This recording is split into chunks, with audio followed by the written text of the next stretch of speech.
नमस्कार, मैं हूं प्रीति। आइए देखते हैं सुबह 9 बजे की हेडलाइंस। पीडीपी बीजेपी राज्यपाल के सामने आज पेश करेंगे सरकार बनाने का दावा। महबूबा मुफ्ती बनेंगी जम्मू कश्मीर की पहली महिला मुख्यमंत्री। निर्मल सिंह होंगे उप मुख्यमंत्री।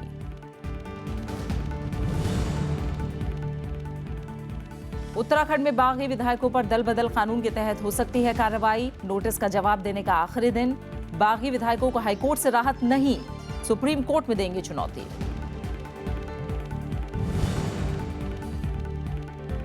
केरल के लिए बीजेपी ने जारी की 51 उम्मीदवारों की सूची। पूर्व क्रिकेटर श्रीसंत तिरुवनंतपुरम से लड़ेंगे चुनाव। तमिलनाडु के लिए भी 54 प्रत्याशियों का ऐलान।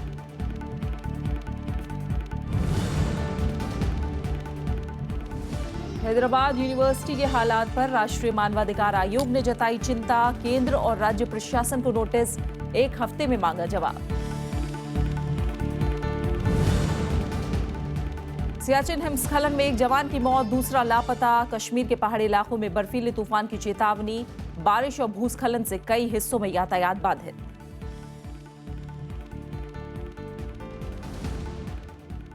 पीडीपी और बीजेपी आज राज्यपाल से मिलकर जम्मू कश्मीर में सरकार बनाने का दावा पेश करेंगे। इससे पहले कल बीजेपी विधायक दल की बैठक में पीडीपी के साथ सरकार बनाने को मंजूरी दी गई। साथ ही निर्मल सिंह को विधायक दल का नेता चुना गया। वो पार्टी की तरफ से उप मुख्यमंत्री पद के दावेदार होंगे। जम्मू कश्मीर में सरकार बनाने को लेकर पीडीपी प्रमुख महबूबा मुफ्ती की राज्यपाल एनएन वोहरा से शुक्रवार को होने वाली मुलाकात टल गई। इसकी वजह बीजेपी की ओर से पीडीपी के साथ बैठक की पेशकश को माना जा रहा है। दोनों पार्टियों के नेताओं की जल्द मुलाकात हो सकती है। इधर जम्मू में बीजेपी विधायक दल की बैठक हुई। इसमें बीजेपी महासचिव राम माधव और पीएमओ में राज्य मंत्री जितेंद्र सिंह भी शामिल हुए। बैठक में निर्मल सिंह को बीजेपी विधायक दल का नेता और उप मुख्यमंत्री पद का दावेदार चुना गया है और गठबंधन के एजेंडे के आधार पर पीडीपी को समर्थन देने पर भी सहमति बनी। समय मिलता है हम लोग माननीय गवर्नर साहब के पास दोनों पार्टी के लोग जो हैं वो इकट्ठे जाएंगे और अपने जो दोनों पार्टियों का जो समर्थन है सरकार बनाने के विषय का वो हम उनके सामने जो है वो रखेंगे। वहीं कांग्रेस ने कहा है कि दोनों पार्टियों को बताना चाहिए कि आखिर कौन से मुद्दे थे जिनकी वजह से गतिरोध बना हुआ था। सरकार अगर बनेगी भी तो किन शर्तों पर बनेगी, लेकिन सब कुछ बंद कमरों में पर्दे के पीछे होता है तो कई सवाल खड़े होते हैं।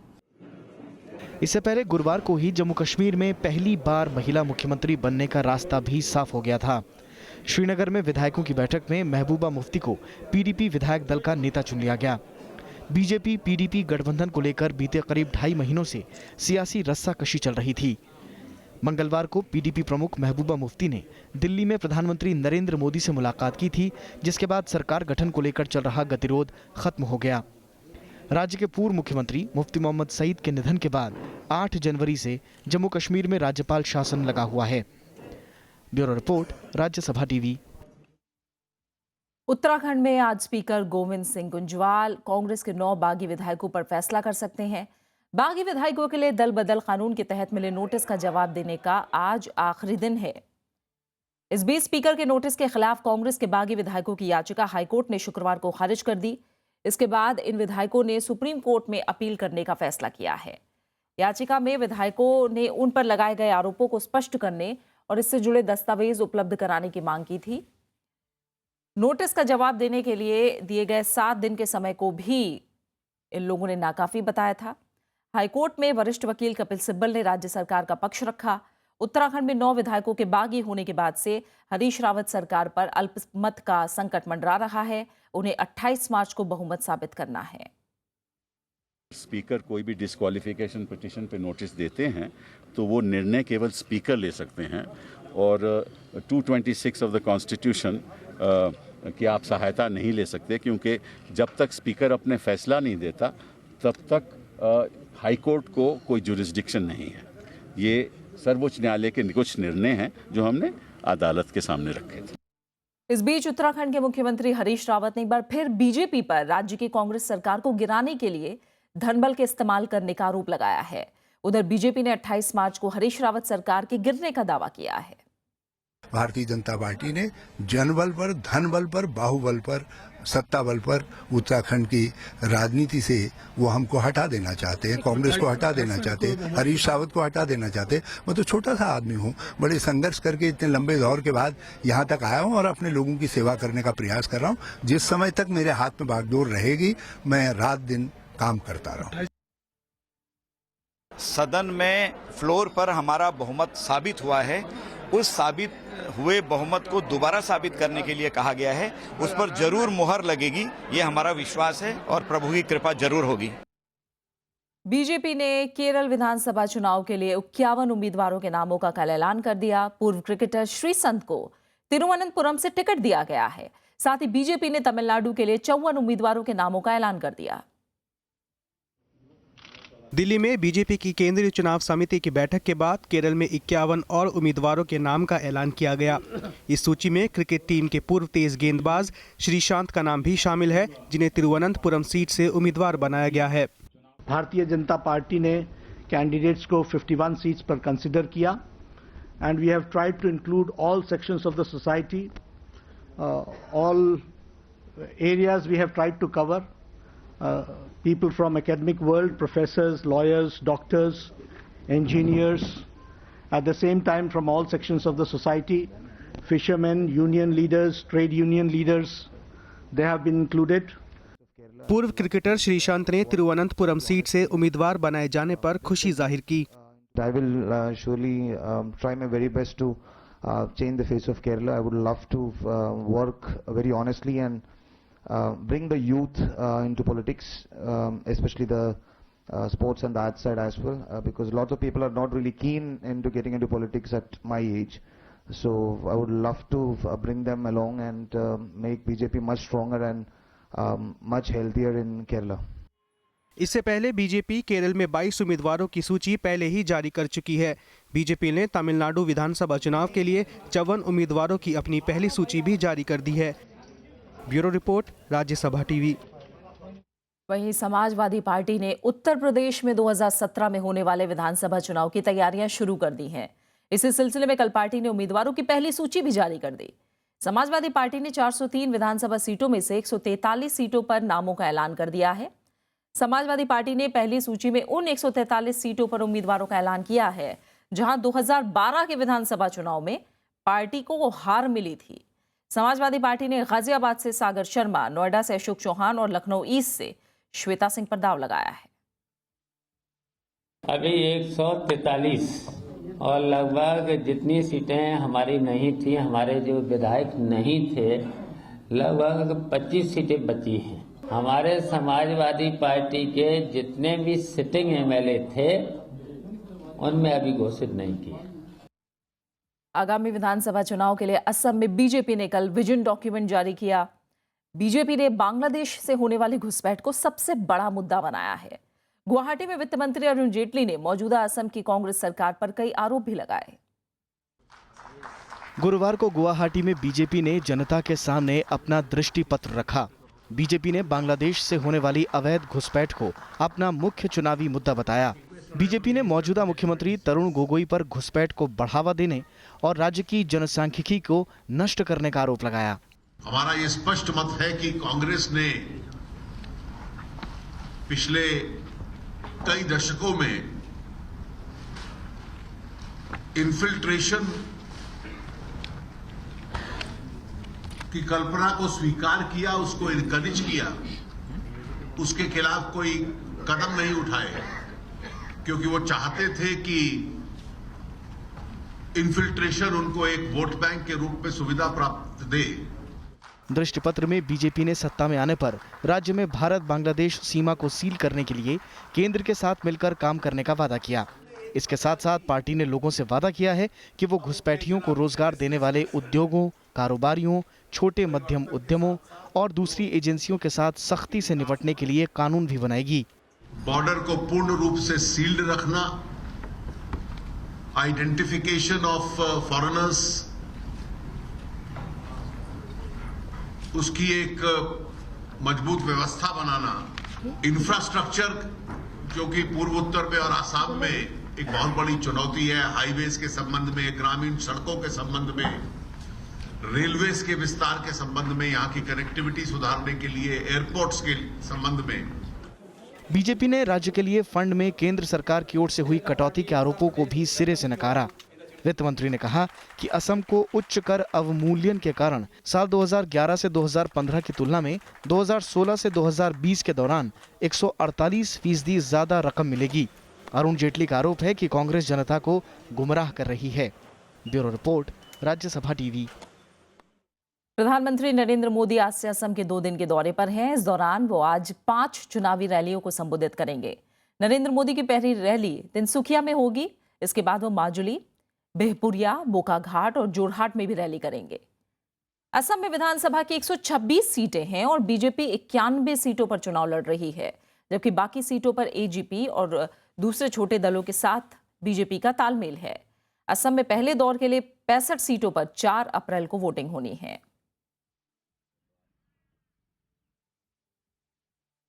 तमिलनाडु में इस वक्त गठबंधन का गणित सबसे दिलचस्प हो गया है। सभी पार्टियां चुनाव से काफी पहले सीट बंटवारे और रणनीति को पक्का करके मैदान में उतर रही हैं। डीएमके और कांग्रेस ने साथ चुनाव लड़ने का ऐलान तो पहले ही कर दिया था, लेकिन सीटों को लेकर ऊहापोह की स्थिति अब तक कायम रही है और इसी के निपटारे के लिए डीएमके और कांग्रेस के बीच बातचीत जारी है।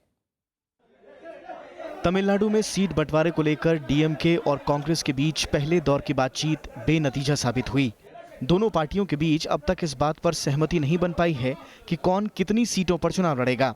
कांग्रेस के वरिष्ठ नेता गुलाम नबी आजाद और तमिलनाडु के पार्टी प्रभारी मुकुल वासनिक समेत प्रदेश कांग्रेस अध्यक्ष एलन गोवन ने शुक्रवार को करुणानिधि के घर पर उनसे मुलाकात की।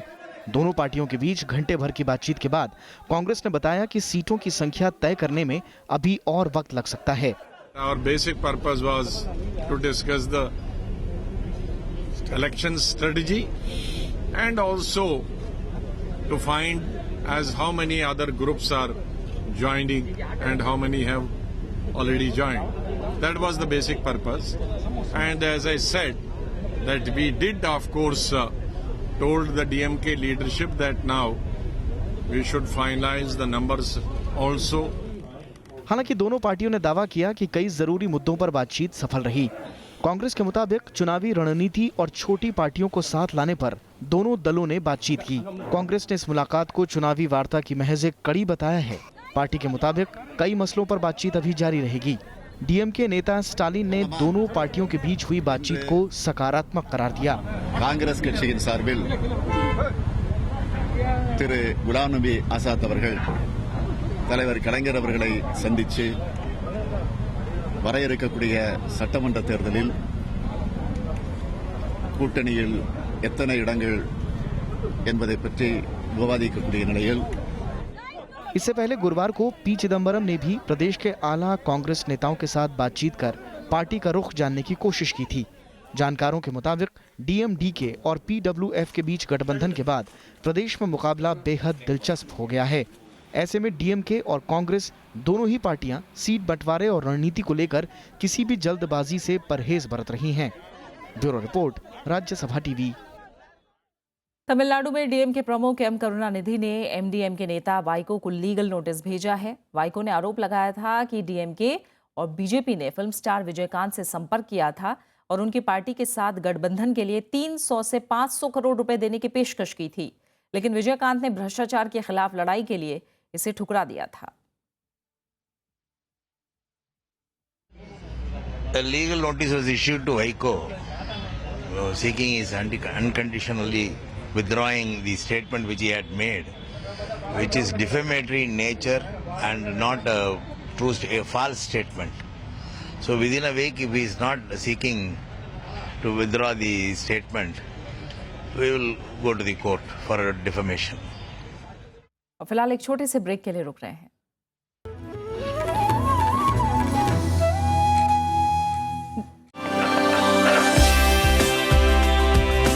कलम गवाह है कि इस अंक में मुलाकात वरिष्ठ संपादक और पूर्व राज्यसभा सदस्य एच.के. दुआ के साथ। जवाहरलाल नेहरू की मृत्यु हो गई, मैं वो वीआईपी के जो एनक्लोजर था उसमें चला गया और बातें क्या हो रही थी, कौन बनेगा, तो मुझे कौन बनेगा ये अब तब से अभी तक चल रहा है। सिंडिकेट जो बनी, कामराज ने मेजर रोल प्ले किया। फिर इंदिरा जी आई, फिर उन्होंने इंदिरा जी को चुना, मोरारजी भाई को नहीं बनने दिया। उन्होंने कहा मैं कॉन्टेस्ट करूँगा। दूसरे दिन वर्किंग कमेटी ने मना लिया। मैंने कहा फिर कल तो आपने कहा था मैं करूँगा, टुडे यू आर विथड्रॉइंग। उनका जवाब बड़ा हाजिर जवाबी थी, यस्टरडे वाज यस्टरडे। कलम गवाह है, श्रेष्ठ संपादकों से संवाद सिर्फ राज्यसभा टेलीविजन पर।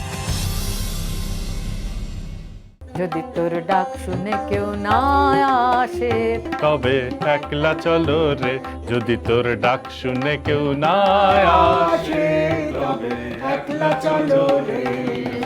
একলা চলো, একলা চলো, একলা চলো, একলা। विरासत में इस बार गुरुदेव रविंद्रनाथ ठाकुर का रचना संसार हिंदी में पहली बार सिर्फ राज्यसभा टेलीविजन पर। একলা চলো, একলা চলো, একলা চলো।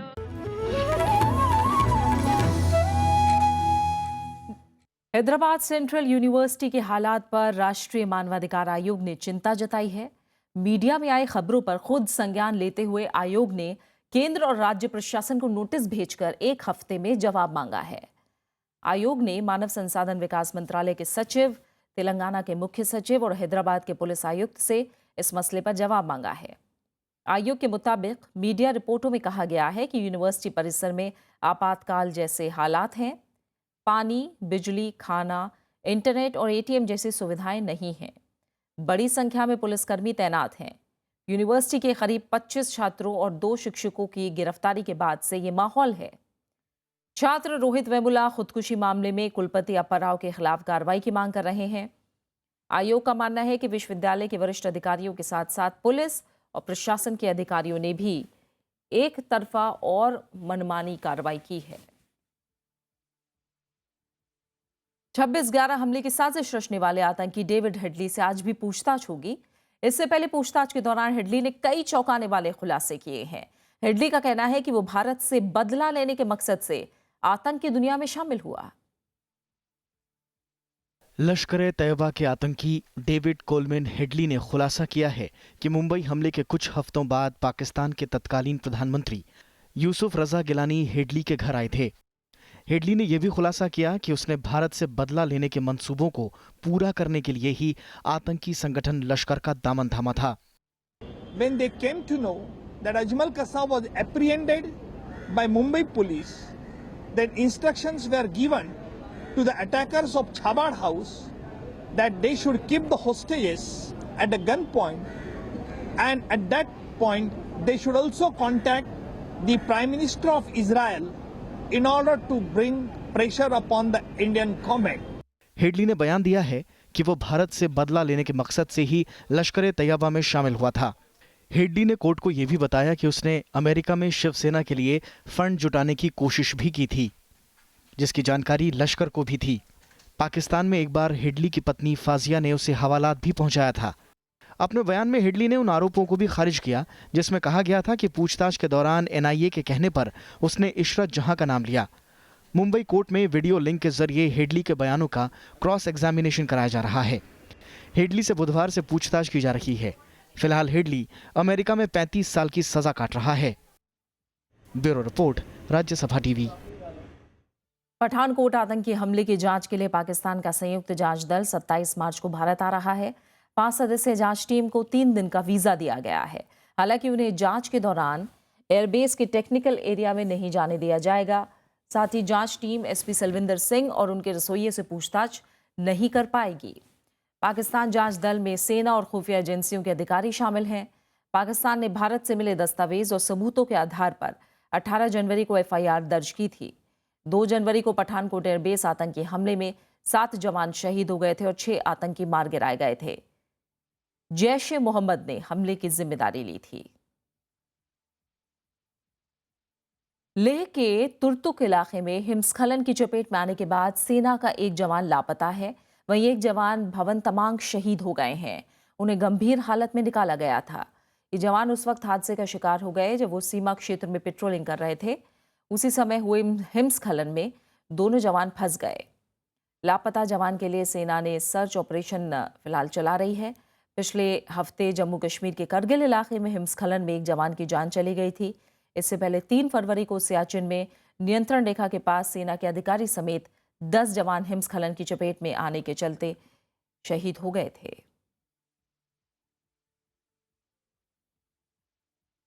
जम्मू कश्मीर में पिछले कुछ दिनों से जारी बर्फबारी और बारिश से आम जनजीवन पर खासा असर पड़ा है।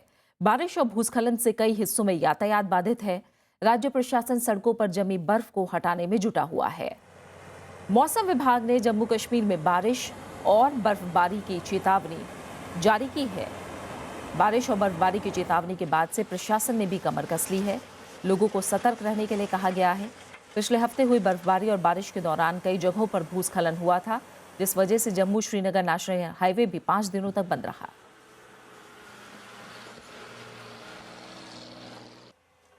इससे पहले इतना मार्च में इतना स्नोफॉल नहीं हुआ है। जो भी होता था जनवरी फरवरी में होता था, उस हिसाब से हम प्लानिंग करते थे। लेकिन फोरकास्ट था पहले से ही, हमने उसको करके उसको देख के हम चले, उस हिसाब से डिप्लॉय मिशनरी की और हमने उस प्रॉब्लम कुछ नहीं आई, उस हिसाब से हम काम आगे बढ़ रहे हैं।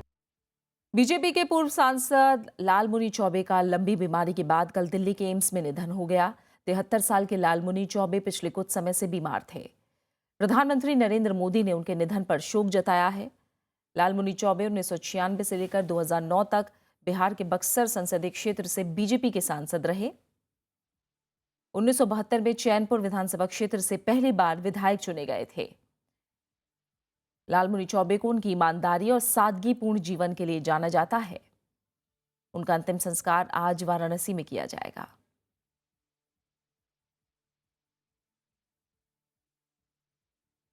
ब्रसेल्स आतंकी हमले के मामले में बेल्जियम पुलिस ने 10 संदिग्धों को गिरफ्तार किया है। इसमें ब्रसेल्स में 7, जर्मनी में 2 और पेरिस में 1 संदिग्ध को गिरफ्तार किया गया है। ब्रसेल्स हवाई अड्डे पर हमला करने वाले 2 फिदायीन बम हमलावरों में नाजिम लाशरावी भी शामिल है, जिसके तार पेरिस से जुड़े थे।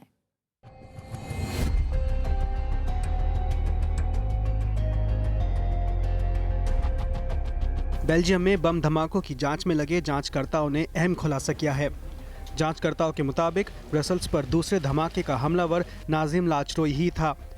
पुलिस ने इस बात की भी पुष्टि की है कि नाजिम के तार नवंबर में पेरिस में हुए हमले से भी जुड़े हैं।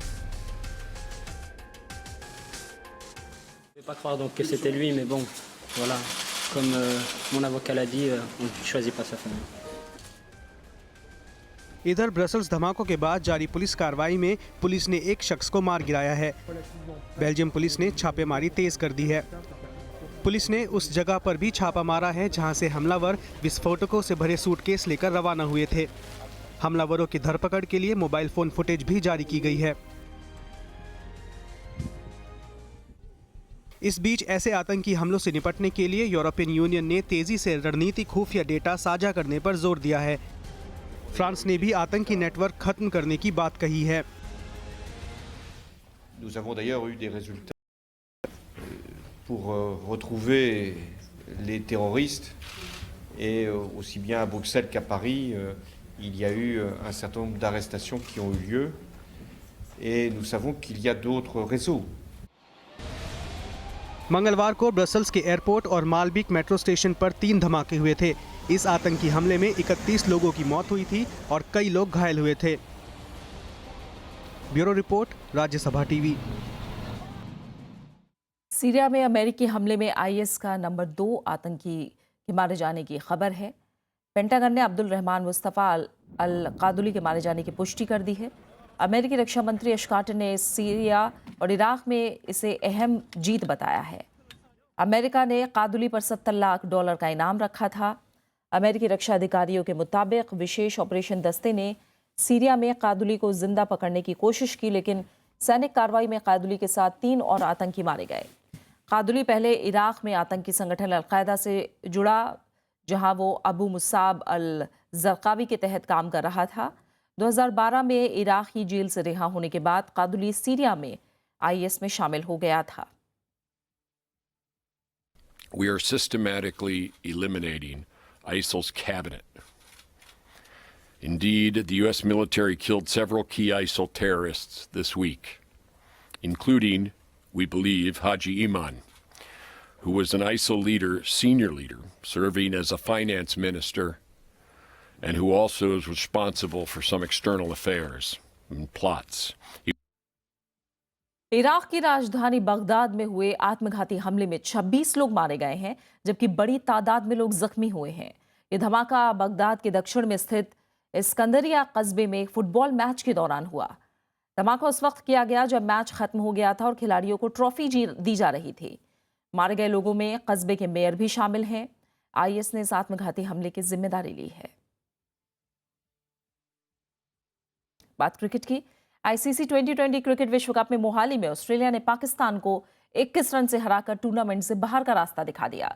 ऑस्ट्रेलिया के 193 रनों का पीछा करने उतरी पाकिस्तान की टीम 8 विकेट पर 172 रन ही बना सकी। इस जीत के साथ ऑस्ट्रेलिया अपने ग्रुप में भारत को पीछे छोड़कर अंक तालिका में दूसरे स्थान पर पहुंच गया है।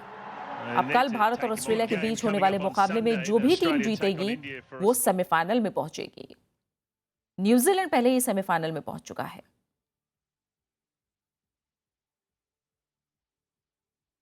वहीं नागपुर में खेले गए एक दूसरे मुकाबले में वेस्टइंडीज ने दक्षिण अफ्रीका को 3 विकेट से हराकर सेमीफाइनल में जगह बना ली है। पहले बल्लेबाजी करते हुए दक्षिण अफ्रीका ने वेस्टइंडीज के सामने 123 रनों का लक्ष्य रखा। लक्ष्य का पीछा करने उतरी वेस्टइंडीज की टीम ने 7 विकेट खोकर आखिरी ओवर में लक्ष्य को हासिल कर लिया।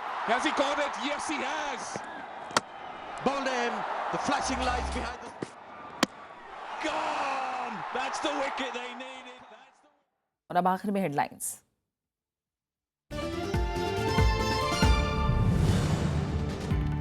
पीडीपी बीजेपी राज्यपाल के सामने आज पेश करेंगे सरकार बनाने का दावा। महबूबा मुफ्ती बनेंगी जम्मू कश्मीर की पहली महिला मुख्यमंत्री। निर्मल सिंह होंगे उप मुख्यमंत्री।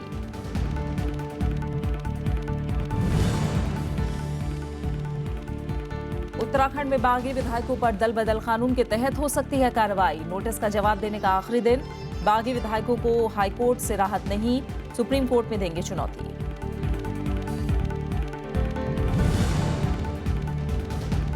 केरल के लिए बीजेपी ने जारी की 51 उम्मीदवारों की सूची। पूर्व क्रिकेटर श्रीसंत तिरुवनंतपुरम से लड़ेंगे चुनाव। तमिलनाडु के लिए भी 54 प्रत्याशियों का ऐलान।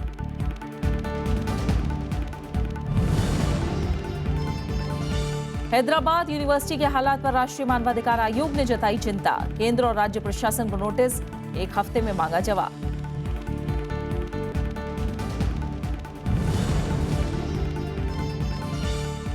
सियाचिन हिमस्खलन में एक जवान की मौत, दूसरा लापता। कश्मीर के पहाड़ी इलाके में बर्फीले तूफान की चेतावनी। बारिश और भूस्खलन से कई हिस्सों में यातायात बाधित।